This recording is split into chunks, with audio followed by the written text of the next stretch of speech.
This first image is to help you understand sort of a satellite view of the water sources that come to our weir through the Cascades community. Therefore, after that, I have actual movie footage along the different places that are depicted in this image. So please bear with me with this image and explanation. This is the master plan for Cascades. This is the purpose of this is to show the sources of the water and the path that it takes around our weir. This red line starts at Bella Largo and the reserve communities, both sides of Estero Parkway. All that leads into the Sandy Lane ditch. That ditch goes through Cascades and makes 3 crazy turns around our weir outlet pipe, and then passes under the tracks to the railroad ditch, which leads to the Estero River. Notice the weir is the circled W, and the outlet pipe is the circled OL. There's also a water line from Lake 10 to the weir.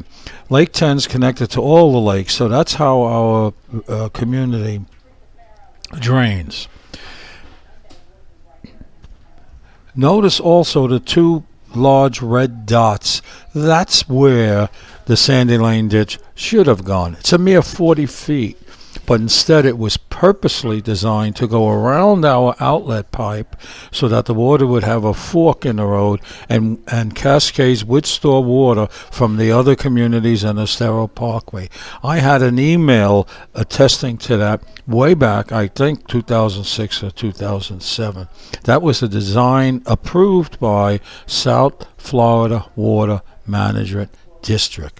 This is how we got where we are now with our potential flooding again. Some additional information. Lakes 9, 11, and 12, they're designed that their banks can all overflow and become one giant lake without emptying into the road nearby, purposely designed that way.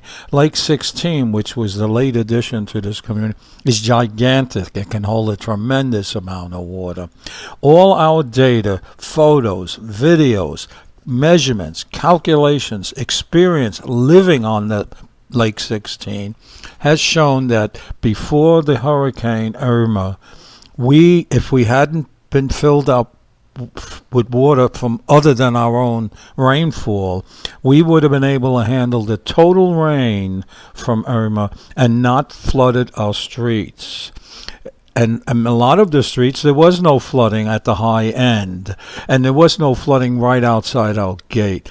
Our streets flooded because our lakes overflowed before Irma even came to us, and then could not drain because of the continued pushback of water that was in front of our weir outlet pipe. This is indisputable, and I can't seem to get the world to see this.